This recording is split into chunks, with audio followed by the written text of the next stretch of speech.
हमला करने का दुस्साहस किया।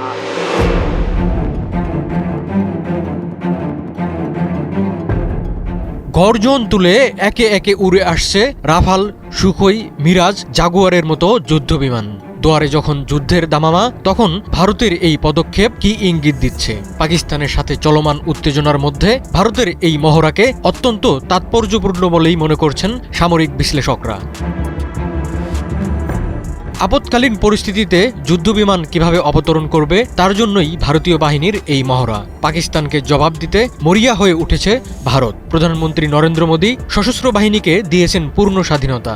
बची खुची जमीन को भी मिट्टी में मिलाने का समय आ गया है। শুক্রবার সকালে উত্তরপ্রদেশের গঙ্গা এক্সপ্রেসওয়েতে মহড়া শুরু করে ভারতের বিমান বাহিনীর সেনারা।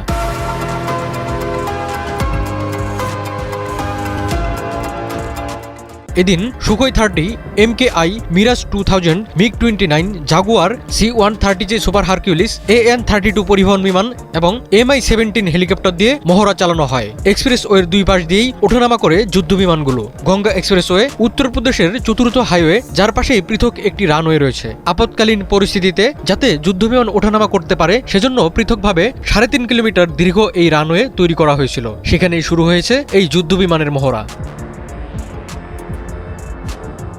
সম্ভাব্য হামলার আগে পাকিস্তানের উপর স্নাইচাপ বাড়াতে এই মহড়া শুরু হয়েছে বলে মনে করা হচ্ছে। স্বাভাবিকভাবেই মহড়া চলা পর্যন্ত পাকিস্তানের নজর থাকবে উত্তরপ্রদেশের দিকেই। শুধু যুদ্ধবিমানের মহড়াই নয়, আরব সাগরে নৌবাহিনীর শক্তি প্রদর্শনেও নেমেছে ভারত। বিমান বাহিনীর রণতরী, INS বিক্রান্ত, ফ্রিগেট, ডেস্ট্রয়ার এবং সাবমেরিন সহ বিশাল নৌবহর মোতায়েন করেছে দেশটি। গুজরাট উপকূল থেকে মাত্র 85 নটিক্যাল মাইল দূরেই অবস্থান করছে ভারতের নৌবহর। সেখানে এন্টিশিপ ক্রুজ মিসাইলের পরীক্ষাও শুরু করেছে ভারত। চুপ করে নেই পাকিস্তানও। দেশটির নৌবাহিনীও শুরু করেছে সশস্ত্র নৌমহড়া। যুদ্ধজাহাজ, সাবমেরিন সহ বিভিন্ন সরঞ্জাম নিয়ে তারা অবস্থান নিয়েছে ভারতের সীমানার কাছাকাছি এলাকায়। দুই দেশের এই নৌবাহিনী শুরু করেছে গোলাবর্ষণের মহড়া। বিশ্লেষকরা একে সম্ভাব্য যুদ্ধের প্রস্তুতি হিসেবেই দেখছেন।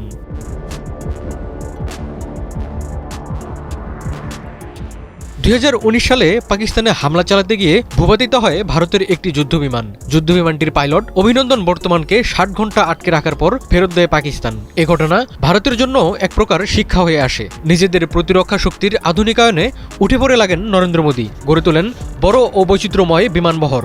বর্তমানে ভারতের বহরে মোট বিমান রয়েছে 2229টি। এর মধ্যে যুদ্ধবিমান 513 থেকে 606টি। আধুনিক বিমানের মধ্যে রয়েছে SU-30, MKI, রাফাল, তেজস এবং অ্যাপাচি ও চিনুক হেলিকপ্টার। ভারতের হাতে এখন রয়েছে আকাশ প্রতিরক্ষা ব্যবস্থা S-400।